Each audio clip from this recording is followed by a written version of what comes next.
Appointed. I call the Shadow Minister Saqib Bhatti.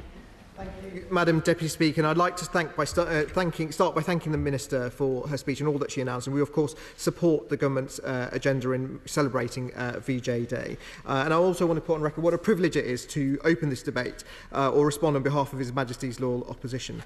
The 80th anniversary of the end of the Second World War is undoubtedly a cause for huge celebration. In May, the whole nation came together to celebrate the end of the war in Europe in VE Day. A special day with celebrations across the country, including many in my own constituency of Meriden and Solihull East. On TV, when we watched the national celebrations as a family, my two young boys took a particular liking to the red arrows flying over Buckingham Palace. And I hope in time that they will begin to properly understand why we celebrate that important day and what it means. For it symbolises victory of good over evil after nearly 6 years of unimaginable suffering, with a whole nation, young and old, male or female, rich or poor, came together to fight Nazi Germany, defeat fascism and liberate Europe 80 years ago. But as the nation 80 years ago danced into the night, celebrating the end of fighting close to home, thousands of British and Commonwealth soldiers were locked in the struggle against Imperial Japan. It took until 15th of August, after the United States had dropped nuclear bombs on Hiroshima and Nagasaki, for the fighting to end in the Far East. The campaign, which began in 1941, beginning with a surprise Japanese attack on Pearl Harbor, was a vast campaign. Fighting took place from Hawaii to the northeast borders of India and from Papua New Guinea in the south to Manchuria in northern China on the border of the Soviet Union. By 1945, across Asia and the Pacific, there were 365,000 British and 1.5 million Commonwealth troops who were deployed, including the largest volunteer army in history, the pre-partition Indian Army of 2.5 million soldiers.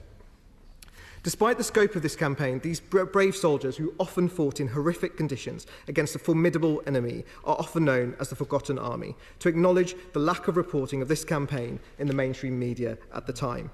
And yet stories of heroic actions remain. Just last night, as I discussed the campaign in the Far East with my parents, my mum told me about one of her uncles who'd been a prisoner of war in that conflict in the Far East.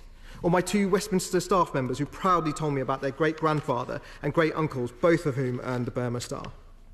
Field Marshal Slim's 14th Army was thought to be the most diverse in the world. Over 40 languages were spoken by troops who were united in one ambition: to stand up and defend civilization from barbarism and tyranny.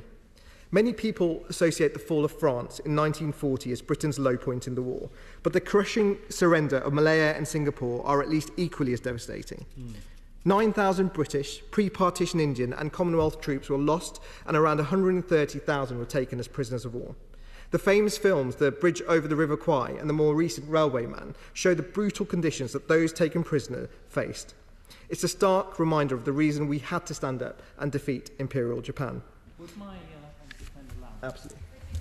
May I say how important it is that both front benches have emphasised the atrocities that were committed against prisoners of war. And it is also the case that just as we remember the Nuremberg trials, we remember the Tokyo trials, at which many war criminals were convicted and subsequently executed.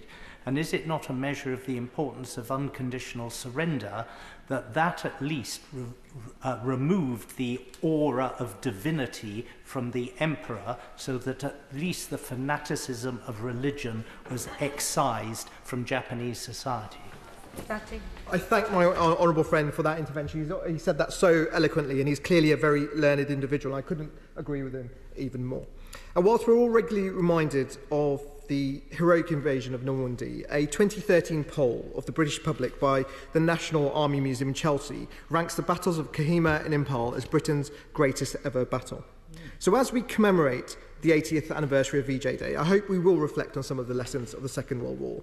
I'm proud to remind the House that soldiers from all over the Commonwealth, from Australia, New Zealand, Canada, India, South Africa, Africa and all other countries fought alongside, and many other countries fought alongside British troops.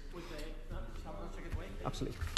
Can I commend him first of all what he's putting forward? And he's right, the 14th Army had 40 languages were spoken amongst them, gives an idea of the importance and the diversity of that.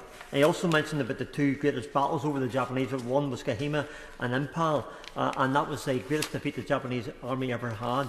Does he agree that what we see and did see in the VE and VJ the day we're commemorating was one of the greatest armies in the world doing one of the greatest battles and defeating the Japanese. Even though the atom bombs were a part of that, the armies and the soldiers on the ground made the difference. Thank you, and Madam Deputy Speaker, it's always a great privilege to be intervened on by my honourable friend, and I couldn't agree with him any more on that either, and I thank him for that intervention. In the Far East in particular, there were troops from all different faiths, Christian, Muslim, Sikh, Jewish, Buddhist, and many others, all alongside each other, all who fought as one to defeat Japan. My wife's own grandfather, I learned, received the Indian Distinguished Service Medal as part of the 7th Battalion, the 16th Punjab Regiment, while moving through the Burmese coastline, was suddenly surrounded by Japanese soldiers. My wife's grandfather, Lance Corporal Samunda Khan, his platoon was ordered to attack uphill so that the lead platoon could retreat. Carrying a Bren gun, Lance Corporal Khan led his men up the steep slope as heavy Japanese grenades rained down on them. With the gun at his hip, and despite being seriously wounded in the chest, he led the charge and drove the Japanese from the top. Khan, who was 18, who lied about his age so he could enlist, so he could fight and defend our nation, was wounded 3 times in 2 months. And Madam Deputy Speaker, Khan's story of bravery and heroism, while special, was not unique. So for all those that fought against tyranny to defend democracy so that we can stand here today in the mother of all parliaments, I say thank you. And as we look at increased instability in the world, we should remember those brave soldiers who fought for our liberty and our freedom. And those principles and freedoms that were underpinned in the Atlantic Charter, freedom of speech and expression, freedom of worship, freedom from want and freedom from fear, all matter today as they did then. These principles set a new world order.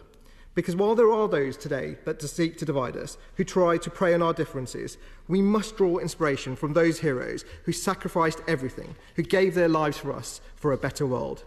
They rejected populism, they rejected tyranny, and they rejected the politics of hate. Madam Deputy Speaker, those that fought and died in the Second World War truly were our greatest generation. So I urge the Minister, on top of everything else the government is doing, can she encourage her colleagues in the Department for Education to ensure that those stories and lessons from the war, including the struggle against Japan, are never forgotten. And I also ask that the government build on those deep-rooted relationships with our allies who stood with us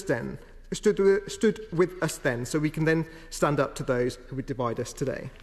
And as we all sit here and reflect on the war's conclusion, I look forward to colleagues' contributions so that we must remind ourselves that our right to be here and represent our constituents is only possible because of the brave men and women from across the world who have laid down their lives for this country. Once again, I say thank you. I call the Chair of the Select